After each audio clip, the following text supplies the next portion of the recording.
Alright, so cheers for watching the architrave video from the garden room. We're obviously still in the same garden room and we're literally following on from that previous video. It's time to fit skirting board. It's not a big room at all, it's a really simple process. I've done a few videos on some slightly more intricate moulding shapes. Now this is just a simple half round or bull nose as some people tend to call it. It's a 5-inch MDF prime skirting board. I'll show you how we tend to fit them. So we always scribe our corners. That's fairly traditional method in second fix carpentry, especially in skirting boards. So what we would do is the back wall, we will put a straight cut on both ends. So I'll measure that width there and I'll do a straight cut, put that in and leave it exactly where it is. Now this side one and this side one will have a scribe on them and a straight cut at that end. So then there'll be a scribe on the front wall as well. So watch this and hopefully you gain a few tips from it. If you have any questions, just let me know. Be sure to check out a few of our other videos. We've got quite a few up there now from various different sizes and shapes of garden room. Check them out, like and subscribe, share, comment, ask away.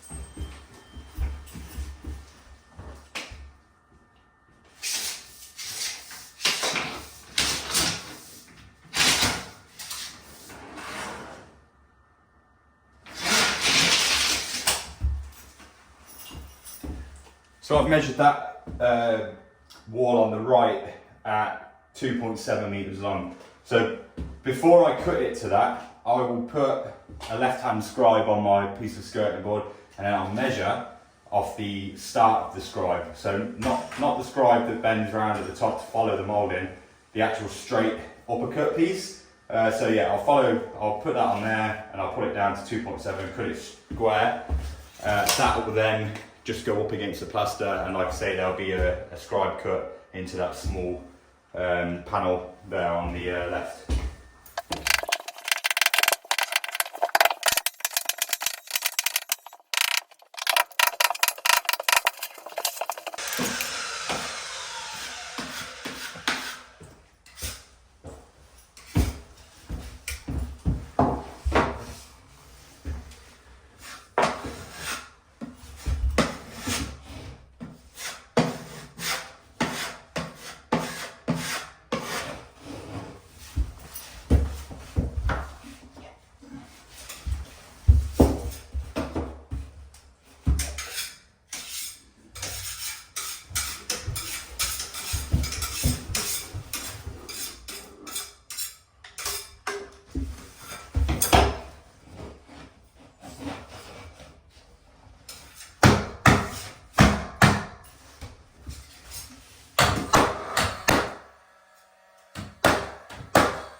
You think it's crying because they ain't Paslow nails? No idea.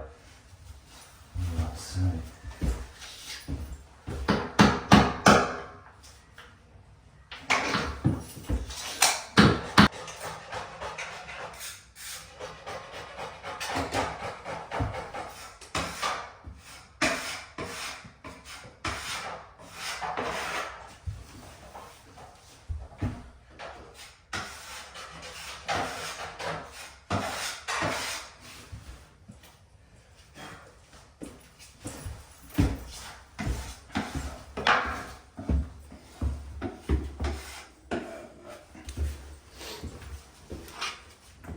So here's just a quick up close of what I mean by a scribe in the skirting board. So you can simply see here that I've cut out the shape of the moulding which is adjacent to that one, meaning that when they put together up against the wall, you've got a really nice finish, as opposed to cutting them at internal 45 degrees, which can work if your room's perfectly square and the floor is level, but a lot of the times you'll be left with a really ugly gap that you have to try and then fill with cork.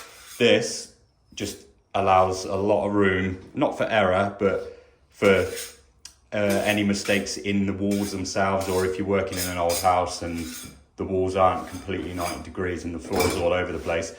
Cutting a traditional scribe like this allows you to keep your angles and your joints perfectly perfect. Perfectly perfect. If that's the right thing to say. But yeah, as you can see there, that's a scribe up against a flat piece that hasn't been cut. It's the only way to do it, really.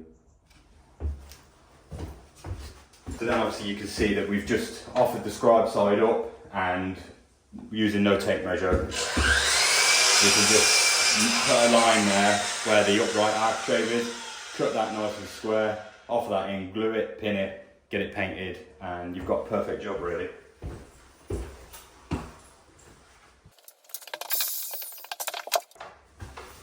There we go, with a little tap, glue on the back, it's going to be right.